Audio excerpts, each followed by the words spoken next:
And then we started to get messages from our school that saying that we weren't able to go back outside anymore. And that masks had to be worn when we went to the grocery store. And then after a couple of weeks, it became every 2 days you were allowed to go to the grocery store. You weren't allowed to go outside any other time. So we were staying inside all the time. It was a very different isolation situation than what I see happening in the US, which is kind of interesting. And then on February, like the Friday before February 10th, when we were scheduled to go back to school, we got a message that we were not going back to school and that we would have to start online lessons immediately. So on February 10th, we had to be ready to go first thing in the morning. And how they arranged it was through, there's a question. I'm in Nantong, China, which is about 3 hours north of Shanghai. And our school, because of how in the past they've spoken to parents and how their parent communication goes, we've been using WeChat as our main source of getting information across, because none of our parents have access to YouTube or Google or Facebook or Instagram or any of those things. And so that was our first sort of hurdle, is figuring out, okay, how can I send an art lesson through a text message and make it sort of the same as if you were in my classroom? And I really was having a hard time trying to figure out how this would look. I had been talking to the homeroom teachers because several of them live in my apartment complex, and we were having dinners together because we were all sort of trapped in the same apartment complex. And they were talking about, videoing every single thing and sending the parents these texts. And when we got to the end of it, they were sending the text like 30 to 50 texts to their parents a day. And I just thought, I don't have kids, but I thought as a parent, I would be like, no, we're not doing 30 to 50 texts a day. I'm not even going to know what to do with that. Like, they're going to get lost on top of each other. And I just thought that felt very inefficient to me. So, and I wanted it to be sort of a bundle that the kids received. And most of my students, I teach students in grade nursery through grade 8. But the only ones that I was required to do my online lessons for is through grade 6. And so more than half of those kids are the ones that are first grade and below. So little tiny kids, 3-year-olds to 6-year-olds. And I knew that they would be using this as their main device to receive the lessons. And so the only thing, because I knew that there weren't going to be very many things that they could open. Like, I couldn't just give them a YouTube video. They're not going to be able to open YouTube. Lindsay, it's not even going to be worth my time. Yes? I didn't know, for everybody, if anyone doesn't know what WeChat is, it would be basically like you're doing this all through Facebook on your phone, right? WeChat. Yeah, like a texting service, or like iMessage or something. Okay. So it's very limited technology. I just wanted to make sure people understood. Yeah, yeah. So it presented lots of challenges. But I knew that all of the, what is that? The Microsoft whatever suite would open through WeChat. So that means like Excel and PowerPoint and Microsoft Word and all that business. And I really like making PowerPoints. I like making them to look like books. And so I just started thinking, well, how could I make, a PowerPoint that was really exciting to look at? I mean, they're not the greatest thing on the planet, but they're like colorful, and there's lots of images, and I could download the videos from YouTube and place them so that they're embedded in the PowerPoint, and then the kids could potentially get all the information that I'm wanting to get across. And I included pictures of me with my mask on and kind of like, hey, doing the whole virus thing. And so that's what I ended up doing, is just sending them over PowerPoints.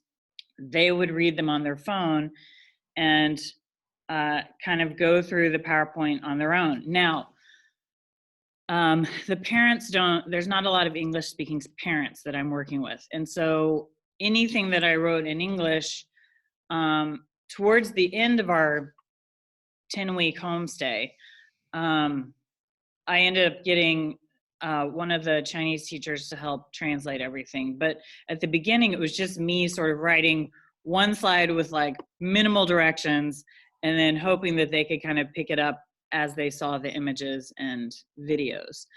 And then I put on WeChat, they have a barcode that shows that gets you connected to everyone else. And it's like a QR code like that. And so I put that at the end of my PowerPoint and just said that they could send me as many pictures and videos that they wanted, but it needed to be privately into my personal WeChat. So that's what the kids have been doing. And that's what we did for the longest, so we were at home for 10 weeks and we were teaching online for 7 weeks. So 35 days. And at the beginning, I had about maybe 10% participating, and I was like, okay, this is not going to do us very good, depending on how long we're off. And I was really panicking about how many kids were participating or not participating. And I asked my supervisor about it, and they were like, never mind, just keep going and see what happens. So by the 7th week, I ended up having probably closer to 80%, 90% participating, which was fantastic. And what I found out through the whole process, going back to Tobin's original question, was I was actually really sad when we were coming back to the classroom. And part of the reason is because using the phone or using this texting as my main source of communication with the kids was really intimate, actually. And what I ended up developing all these relationships with their parents who never come into my classroom, ever. So I thought that was fantastic, because I was able to talk to the parents about how their child was doing on like a daily basis. I was able to talk to the kids. The kids would leave me voicemails, which was so cute. And it like brightened your day every single day. So like, it was just, to me, it was a lot more intimate, and I was able to give them personalized, long, analytical feedback on each of the work that they turned in, which I really concentrated on. That's a lot harder to do in the classroom, because there's kids running around, and it's just a bit more free form, and we've got 2 TAs that come into the classroom with all the younger kids, and there's just a lot of management that has to happen in the classroom. And so I don't get this time to spend giving as lengthy and sort of exciting feedback to the kids that I was able to do teaching through the phone. So that I thought was really fantastic. And then, but there were things that were missed, obviously, because I love being around the kids, and I love, I have a very sort of free classroom, and the kids come in and they sit down, and sometimes they need a hug, and sometimes they, want me to help them with like something or whatever, or they want to talk about something that's outside of the classroom, and I did miss that kind of interaction with them. But I did feel like there was this intimacy that I was not expecting through teaching through WeChat, which was bizarre to me. I feel like I'm just talking. I don't know if I'm making any sense, or if anything. It's making sense to me. I'm wondering, so yeah, less hugs, more intimacy. I asked the question because I think it's important, as facing from the other side of entering into online. A lot of people assume you're going to lose, it's a lesser, not a more. So when you had told me about this kind of intimacy that comes from online, I was thinking about that a lot. And I think it's, there's a question that relates to this from Rob. Let me see if anyone else has asked anything about building community. And you, and if I could add to that, it's a community that already existed, right? So building this new community, or his question, but also how do you sustain the community, things you may have established in your classroom to begin with? Did you feel like you were starting from scratch in building community, or did you feel like you were working to maintain what you had already built with these kids before you were moved out of the classroom? No, I think the kids were very aware of how things are in my classroom, and it's very collaborative in nature. It's very sort of fun. We play a lot of music. There's a lot of dancing involved. There's a lot of color, and we build big things. So I think they kind of already had a sense of that. The parents are not as like, this was a huge, I just can't even explain to you. It's not the same as how my parents were when I was going to school. That's the only thing I can compare it to. It's like, when I was going to school, my parents were very interested in volunteering. My dad would come and do like dad talks or whatever, and like my mom would do like bake sale things and whatever. And they were just very interested in being a part, and there was a PTA, and it's just not that way at the school that I'm currently at. There have been other schools, like in Singapore, the school I was at was very PTA focused, but this school is very sort of hands off from the parents' side of things. And so this really sort of, forced them, without being sort of negative, to kind of be an integral part of their child's education, and particularly their art making experience, because that, with a 3-year-old, if I'm having you make a hippopotamus head out of a paper plate, you're going to need parental help at some point. And so it just, it just ended up building this sort of bond between not only the kids, who already had that, we were just maintaining it, right, but also with the parents. And so I would have parents that would be texting me and saying, well, we don't have paper plates in the house. Can I use paper? And I was always very, very open with whatever materials they needed to use. Like, that was another thing that I always included in every PowerPoint that I sent out, because I was like, if you don't have cardboard, just use paper. If you don't have paper, use newspaper. Like, I was just like trying to be as easy on the parents as possible. Now, I did give them a list at the very beginning, because I knew that the grocery store had like very inexpensive like watercolor sets and brushes and whatever else. And so I did give them a list. If they felt like they wanted to purchase more things, they could go here and do this, but it was not necessary. And so yeah, back to the community thing. But yeah, I just think that with the kids, I was definitely just maintaining it, because they knew how things operated in my classroom. But just bringing the parents in was this whole other thing. And I just made sure that they felt as comfortable as possible, kind of asking questions and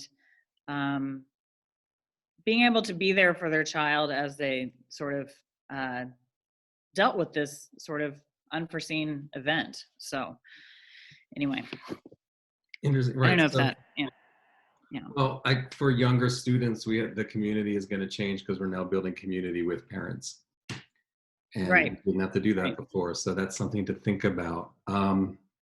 I want to shake things up a little bit. I mean, for those of you in this big room who've been in an actual room with me before, there's some of you I see who I've worked with either at Lincoln Center or one-on-one.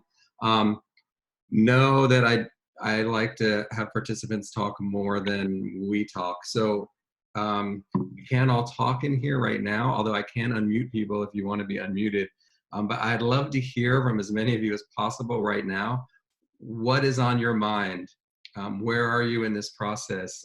Did you come here, if you came here looking for a certain piece of information or with a certain question, it would be great to just type that in to me so we can address it. And it would also, I'd love to just have a temperature of this, this kind of digital room that we're in. So I want to pull you out of your silence, at least your written silence. There is a question from Elizabeth, actually, to me. Oh, is it private? Okay. Yeah, it says, Elizabeth, can I read this? I don't know where Elizabeth is. Sorry. I know that. I don't even know how to see all the people. I see Elizabeth. She's nodding, I think. Okay. You want Elizabeth? I'm trying to Elizabeth, do you want to unmute and just ask me your question so that everybody can hear you talk? I unmuted Elizabeth, so we should be able to hear her. Okay. Did it work?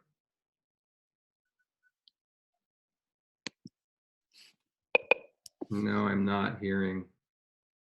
Let me try something else. No, technically, she's unmuted, but we can't hear for some reason. So, but she can type to us, to everyone. So basically what she said is, during this stressful time, did you address any of the issues about the virus? Like, what is different about online learning? And what do they like?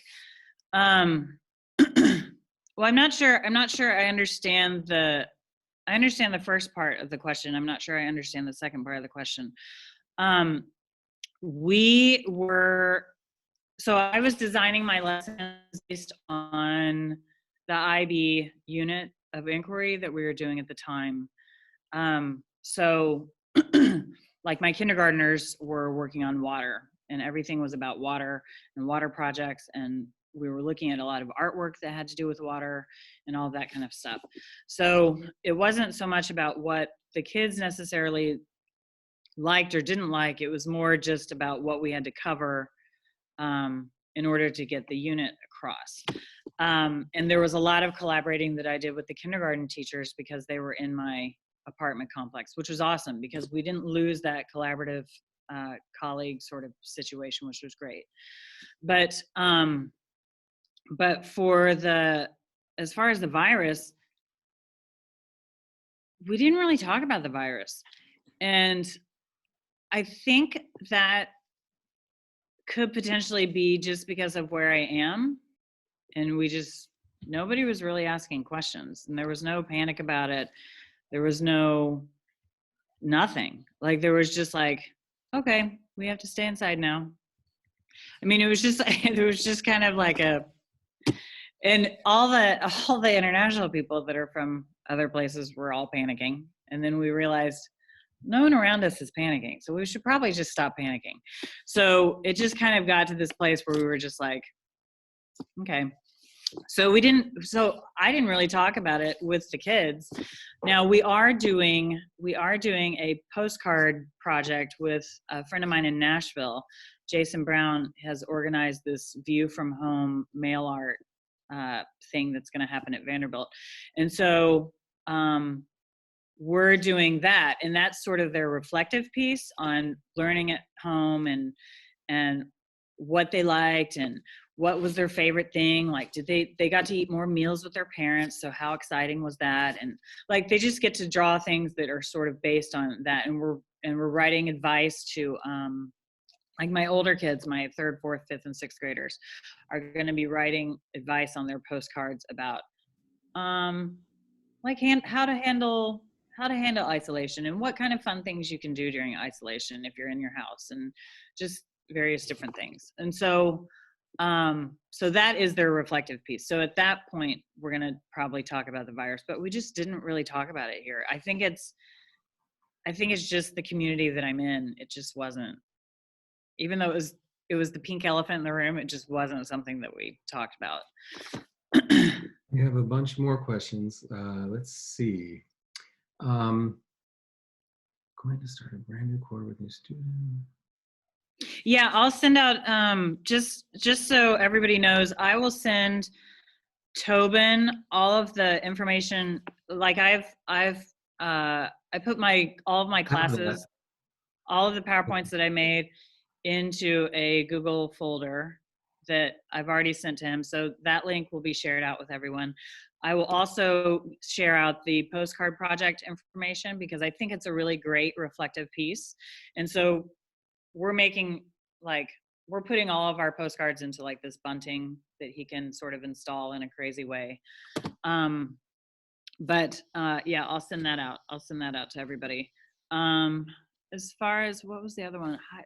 There's one about timelines. So this is from Anita. Hypothetically, if we use China as an example, can we expect to be online teaching for 2 months? And how are Yep. you feeling health-wise about returning to China? You didn't leave China, correct? I didn't leave China because my flight was canceled. So all of us that were here, we were planning to go out of town for the Chinese New Year break. I was going to go to the Middle East and visit some friends, and all of our flights got canceled. So we didn't really have a choice. We got locked in. And I have mixed feelings about being back in the classroom. I think it's probably okay. I'm a little concerned when all of the students start showing up because they've been all over the country for Chinese New Year because people travel all over. And so it just makes me a bit nervous because I mean there could be a resurgence in this virus at any time. Last Tuesday, somebody across the street at the apartment complex across the street from my apartment was diagnosed, and that was a little bizarre because nobody in our direct neighborhood had it. So, and he, I guess, was coming in from somewhere else, and so he contracted it. But I'm a little nervous. There's not a lot of. We get 5 masks a week from the school that we have to wear every day. So and the kids have to wear masks every day. I mean, you know a 3-year-old. Think about them wearing masks. It doesn't work so well. We're also supposed to keep the kids a meter apart. Explain to me how we're supposed to do that.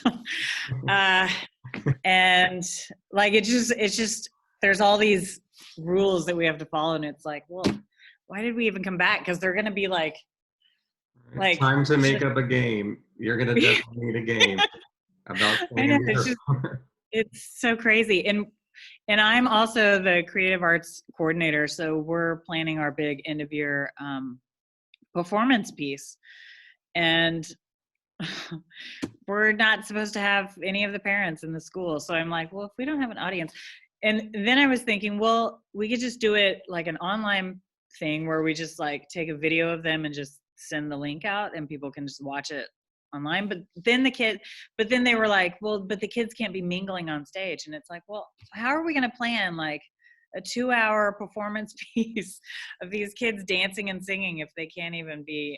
So that may get canceled, who knows. But so still unknown. Yeah, everything's like this. That's how it feels coming back to school. Okay, I'm going to pause, and I want to address some of the technical things that are happening and give you, so there's interesting, I have 2 questions, one from Rachel and one from Rob. Rob is going to start a brand new quarter with new students. So this is a brand new community. I'm assuming that is now going to have to be created while online. That's ceramics and sculpture classes and college age kids. And then Rachel's doing jewelry making. And I don't know if Rachel's also college aged kids. Can I see Rachel? There's so many people. I have to say I need to figure out the best way to navigate. But Rachel, if you could write me the answer to that, if the students are also college age, and she's looking at tips for how to do short video tutorials. So I'll hand that to you first, and then I could actually help out with that as well. And then there's another Yeah. technical thing. So, All so ages, but mostly adults. So I thought that both those questions are dealing with predominantly older students. right, right. And what was that?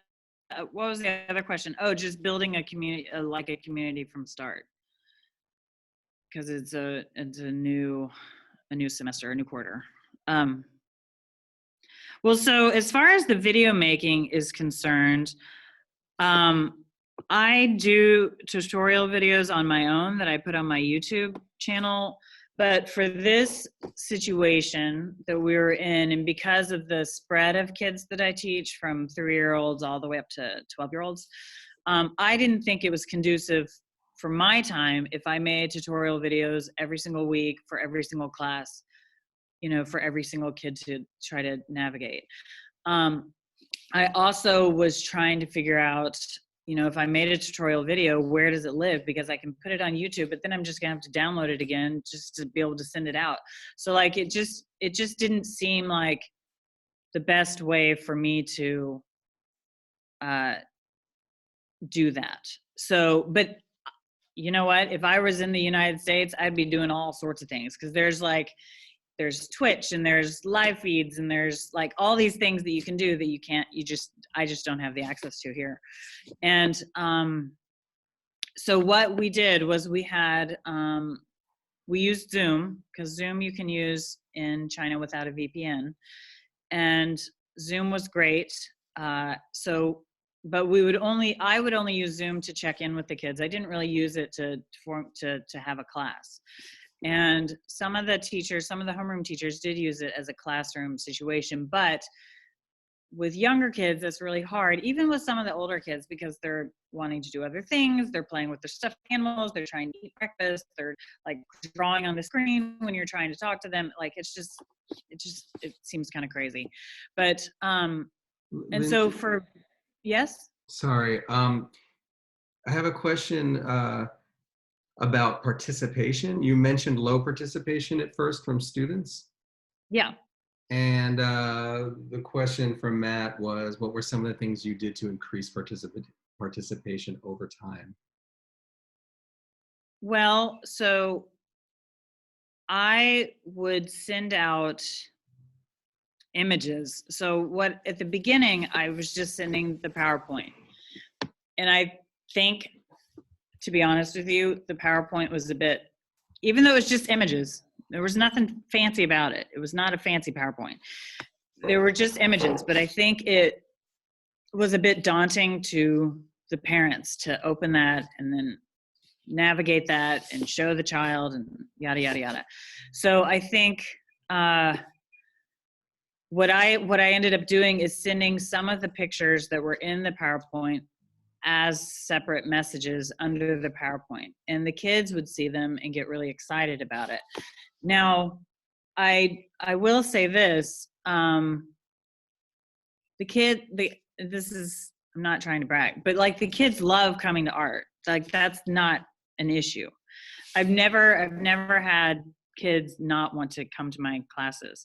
And so to them, when they saw the online work coming through, or the texting that had my lessons in it, they were excited to do it, because it was a break for them from their English class or their Chinese class or their, science class or whatever else they had to do, because those classes were way more daunting than the art classes that I was sending through. So, so to them, I think it felt like a break. And so they were excited to participate. I think at the beginning, everybody was like, oh, we're just going to be off for a week or two and it's going to be fine. So like, the parents just didn't even care. And I think that's part of the reason. And then once they realized, oh, this is going to be kind of like a 10-week thing, then they were like, okay, let's start everybody on a regular schedule and consistency, and let's get these kids going and moving and doing stuff. And I think that's what ended up happening. It's not anything that I necessarily did, special. I just think that people realized this is going to be a lot longer than we expected. So they just started participating. Yeah. I've got everyone. You should be able to post to everyone now. There was some requests for me to do that. So there'll be some information people are trying to share about technology that you should be able to see. Write me and let me know if that's not happening. There's a few questions that have kind of collected having to do with particulars of technology, mostly with people teaching higher ed, I'm noticing. So Lucy Barber, I can't see, oh, I do see Lucy. Hello, let me unmute you. So anyway, Lucy was writing that she's been teaching studio art, higher ed for years. And you're talking about modifying things and that you're processing it. I'm just wondering, I had a question for you. Question on working with these different parameters. Learning curve with Zoom. Okay, Lucy's so can we hear you now? Lucy, if you talk, we should be able to hear you. I've unmuted you. No? I don't know why we, let me try. Okay, I'm There we unmuted go. now. here. Hi, hear her. Lucy. Hi, how Lucy's are been you? so patient writing me and with her question and also with some technical stuff. Yeah. If I'm curious about, you're talking about that you're processing some ideas about the technology you're using. I'm wondering if you could explain that a little Okay, bit. well, I once did an online class, but it was in a big fancy TV studio. So, and they were doing all the technology for me. And now I'm on my own. I'm teaching independently, like a contract teacher, contract worker. And so I, through a Facebook group, I learned about EpoCam, which I can use as make my iPhone a web camera, which is, it's really kind of cool, but it's limited. And I'm used to, when I teach, I do a lot of demos. But with the limitation of this one camera, plus the, the Zoom view screen, I'm kind of struggling with how am I going to do this, and should I not try to teach the way I used to, in the actual classroom? How can I modify it? Maybe, I really don't know. I mean, I was thinking maybe I could somehow film myself, without the students seeing me, and making that available to them and giving an assignment. And then, I don't know, I'm just kind of trying to figure this out. I have some thoughts, and then Lindsay, I don't know if you have thoughts too, but I did, it's a little bit of a plug because it's hard to get people to read things you write on a blog, but I wrote a blog about this shift to going online and the relationship to technology. If you haven't read it, I encourage you to read it. It may help a little bit, and with what I'm going to say to you now as well. I know like your first experience was, and I remember doing something like this, like the teaching online in the big studio, and it gives us this idea that when we go online, things have to be polished and slick, and we're producing a product and it needs to look professional. And I want to push back against that, and like hopefully that can like cause some people to have less anxiety. I think for me, it's really important to think about how you teach. And I think it's great that you're thinking about that. But I wouldn't be so concerned about how slick or professional the product looks that your students are going to get, because they don't get that when they're in a room with you. They're getting you and the feeling of you, right? And the way you teach. So when we move into this online space, it's more about, I think an interesting thing to think about is how do you capture that, right? And if that's just taking your phone and holding it up in front of you and recording something, really, it could be pretty sloppy. Like you put the phone down and you make a recording of you doing exactly what you would do if you were in the room with the students, right? And then posting that up somewhere. If you want it to be live, go on Zoom, I'm about to put on a light. I know this looks like a Blair Witch Project or something, but I don't know if that would matter to a student I was working with, as long as they're getting me, right? And I figure out a way to show what I'm going to show if I have to get further away from the camera. Because there's so, I know it's different from what you were facing, Lindsay, but here, like, there are so many products to help us go online, so many technologies and apps and platforms. You can really get lost in navigating that technology and lose what it is when all you really need is a way for the students to see you. But what I'm suggesting is, and that's why I asked you about the processing, if we start from the basic, okay, I just need the student to see me. Do I need them to see me live, or can I pre-record it, right? So you pick that. And then it can be about, okay, now what am I missing that I would do in the classroom?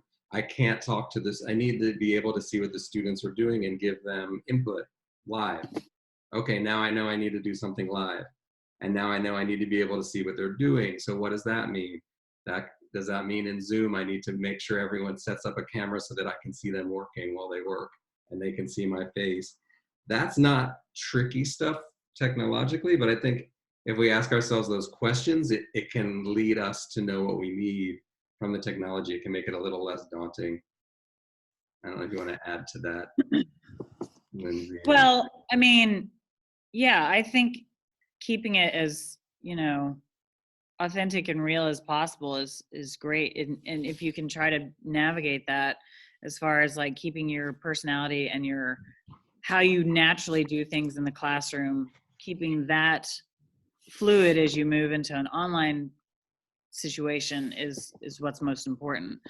I didn't have access to a lot of things here, so it was a lot more challenging for me to figure out how to make a video of something and then just send it through, because WeChat only takes, you can only send videos that are a certain length, and it just didn't make sense from my end. But like when I don't have special equipment, and when I was making my videos, my tutorials that I have on my YouTube channel now, back in the day, I was like duct taping my phone onto like a meter stick and like stacking it between books to hold it above like what I was doing and stuff. So like, I think it can be done with whatever you have at home, just simply. And I know that my friend uses, is it Twitch? Is that what the name of it is? In Houston, and he does live drawing every Wednesday at noon. So live lunch drawing during this online thing for people to join in. And so he'll just do live drawing sessions, and he'll talk about different techniques of drawing, but it just films him as it's happening. So I love that idea. But I just gravitated towards theming out each of my weeks and figuring out, okay, is there a tutorial on YouTube that deals with this same situation? Is it downloadable? Can I send that through? Yada, yada, yada. So that's kind of how I did it each week. That's great. One of the reasons I'm so happy to be hosting Lindsay, and one of the things I follow her on Facebook, and I think she did a really great job of taking who she is as an artist and a teacher and translating that through to this new format with all of these restrictions that she had. And someone wrote in, I want to use the name, yes, Juno Valencia. That went out to everyone, so everyone could see that, but talking about how there's certain people, certain districts, certain schools, certain organizations are going to dictate what type of technology you're using. So you could be in a very similar situation to what Lindsay's describing. And I think, well, I'm going to just say on that subject, so Zoom is interesting because like people have different laws wherever you go, right? So my friend who teaches piano and music in Switzerland, she just started online teaching last week, and for them to use Zoom, they have to have 2 adults in the Zoom classroom for every class. So as a specialist, she's brought into homeroom teacher classrooms for their sessions once a week, so that everybody kind of rotates so that everybody has 2 teachers in the Zoom room at once, which there's no rules like that here in China, so we can do whatever. We can do whatever. But it's just kind of interesting, and I think that's where it can get kind of tricky as far as like, you know, if your district is telling you that you have to use A, B, and C, well, I mean that, you know, it's just going to have to be a quick learning curve. That's the end thing, is you're just going to have to jump into it. I was not pleased when I was told that WeChat was the form that we were going to be using, because WeChat is sort of bumbly. It's very challenging and very limited. And so I just had to get on board. And the best way that I knew to get on board was just to figure out a way where I could send everything in one neat package. And once I figured out how to send that one neat package, Hadn't heard that and before. done. So, but Susie asked a question. Susie, do you want to ask your question, or do you want Susie. me to read it? She's there in the middle. I'm unmuting her. Hi, how are you guys?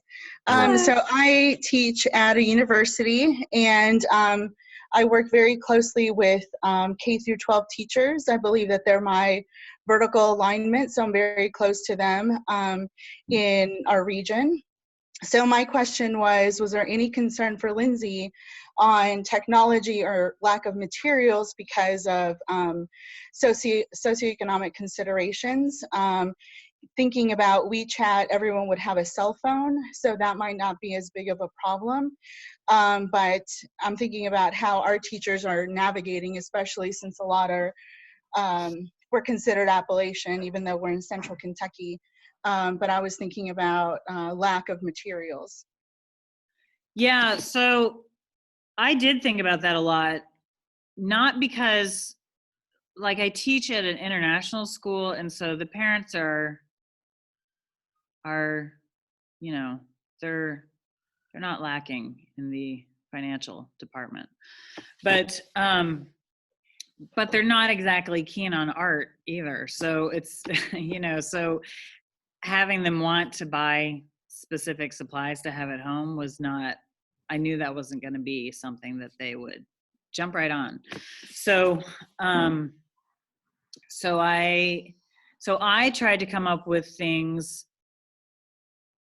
projects that I kind of knew they would have at home. There was a lot of recycling projects that I did, things that used cardboard, things that you could find outside. So I did an Andy Goldsworthy week where everybody went outside and kind of made stuff with, you know, what they could find outside. And I just tried to keep it as basic as possible but still making it somewhat exciting. So, you know, like, you know, there was a lot of paper, a lot of cutting. There was a lot of watercolors, and very like basic watercolors, not, you know, that could be bought at a grocery store for like maybe less than $2. So it was, you know, I tried to keep it as bare minimum as possible. With the little tiny ones, they did a whole unit on light. So there were 2 weeks in there that we were just doing hand shadows, and they had to come up with, like, they just had to use a light source to get, you know, to do stuff. And they had to come up with a little story with their hands, like making a little bunny or whatever, hopping across whatever. So like they didn't need anything really. So I just kind of tried to make it, and that part I actually found really exciting for me, because doing the research and just trying to figure out, okay, each week, how basic but still very exciting can I make this week, so that the parents don't freak out, the kids don't get overwhelmed, and I get a good product at the end of the week. So like, it was just kind of like this kind of fun balancing act of trying to figure out, okay, what can we do? So like for my kindergarten 2 class, the ones that were doing water, in art class, we made flowers for one of their art classes because I see the kindergarten kids, the K2 and the K1, twice a week. So one of their classes, we made these flowers just out of paper, marker, paper, and colored pencil, paper, whatever. They can make it out of whatever. And then they folded the papers up. And then during their homeroom class, they did this experiment where they put all the paper flowers in water and the flowers open up and they bloom. And so that was super simple. They could have used lined paper. I didn't care what kind of paper they were using, as long as it was like something very simple that still had a really exciting end result. Because I was really excited when I saw the flowers bloom. Like, it's just exciting. So I just try to keep it as basic as possible. And yeah. Great. Liz. Liz has a question. I'm trying to see if I can see her. It takes 2 screens to see all of you. I don't Video see both. this. But anyway, hi Liz. Liz is asking about critiques facilitated online, which I think is interesting. That probably didn't come up for you except with your older students, but she says, right, this wasn't everyone. She's finishing a semester of intro to drawing at a college. So students are emailing photos of their drawings in to her so that she can mark and give her own feedback, but she feels like something is getting missed out by not having the communal aspect of everyone looking at work and commenting on it. Right. The communal aspect is definitely something that you're missing out on. Now, I did have my students, my older students, they would have to write me things. It wasn't every week, but on occasion, I would put images in my PowerPoint that they needed to choose one of those images and create 3 sentences based on that. I gave them examples in the PowerPoint, like they needed to talk about the materials that they thought were used, the colors that were used, the composition. They needed to talk about all of these different things so that they could, hi, good morning, ni hao. So that they could sort of figure out what they wanted to write. And so I did have them looking at work and writing about it. There wasn't a lot of like communal talking about work, which I did think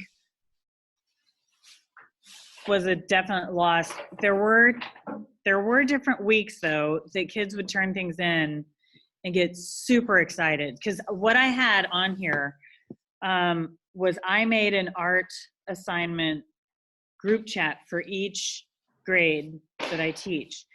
And I think it was 3rd and 4th grade, they got super pumped about like posting their final projects in their art assignment group chat. And then all their friends would comment on it, and then the other ones would comment on it. And so like they were constantly talking about each other's work, but it was in this like texting chat situation. So I thought that was fantastic, because they just did that on their own. I didn't ask them to share their work with each other, because I actually was trying to make it a private time for them so that they could that could be their sort of reflection time each week, just to make artwork. And they wanted to share it with their friends and like put it in that group chat, and everybody talks about it. And like, it was awesome. I think 2nd grade, 3rd grade, and 4th grade did that on a regular basis. So it was that they kind of built their own community in that regard. Is there any, I think I may have caught up on questions, but if you had a question that I missed, shout at me in here. And, or if there's something we haven't talked about that you really want to hear about, please let me know. There's something I wanted to bring up, which is probably not what people want to hear about, but I thought it might be interesting just to touch on it. 2 words we love to hear: assessment and documentation. I'm just curious what sort of feedback people are getting from their different institutions or districts about what they're going to need to be doing through this time period to document the students' work, to kind of come into alignment with whatever curricular requirements there are, so that this time meets whatever needs you have, or you know what I'm saying. So I wanted to throw that out to the whole group, throw it out to you, Lindsay. Like, what are things we should be thinking about now if we're at the beginning about documenting this process and making sure we have what we need from the students for later? Well, for me, anyone who knows me knows that I take like 3,496 pictures a day. Like, I take so many pictures, it's ridiculous. So my students, I told them they could send me videos or images of everything that they made, and they could send me as many as they wanted. So they would do that. It's really hilarious because, like, yesterday, I'm still getting images from people from our last couple of weeks together. And there's one mom who like saved everything on her phone. And so I got like 75 pictures at once. And I was like, okay, this is going to take a little bit to go through.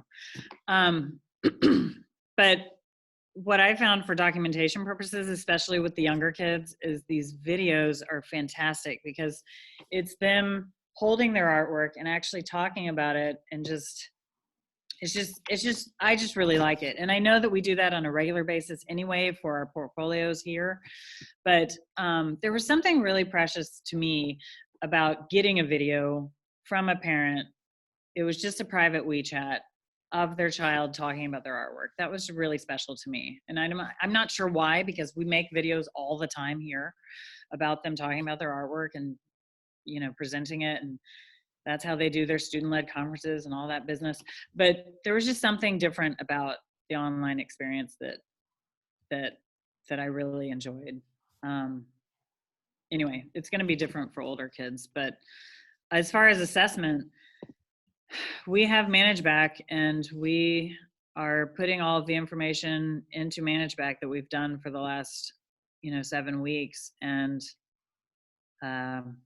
we're hoping that it is enough. As it stands, there's just some tricky things happening at our school outside of this all this teaching. We lost our summer, we lost our spring break.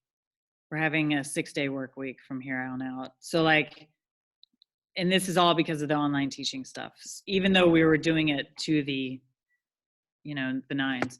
But and I've heard other schools doing this in other countries. And so I just be as ambitious as you can with collecting documentation and assessment, and whatever communication you've had with the student, just collect that and file it and make sure you have all of it, because right now we are fighting with our school about getting our summer at our normal summer time, and not having a 6-day work week until July 18th, because we're tapped. And so I just think it's really important to just collect as much documentation as you can. That's my 2 cents.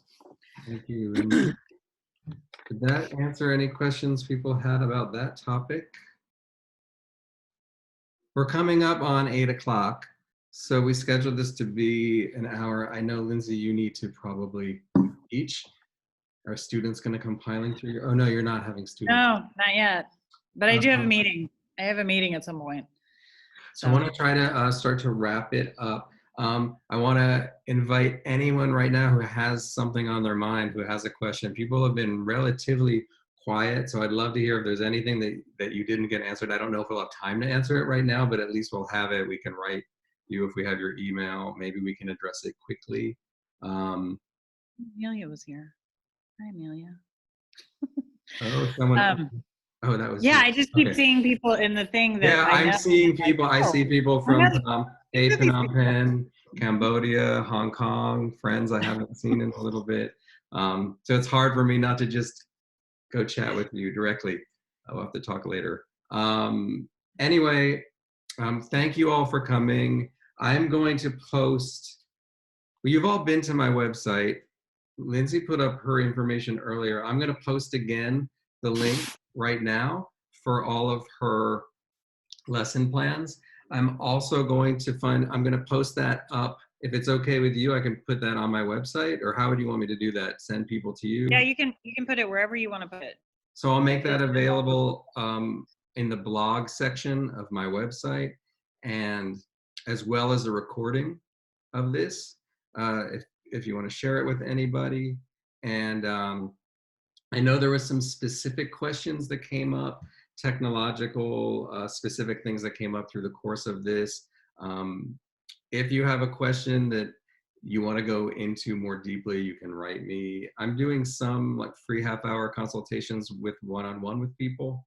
So if it's something within my skill set, I can work with people directly for a half hour and try to make some plans for something. And you just need to reach out to me through the website for that. Okay.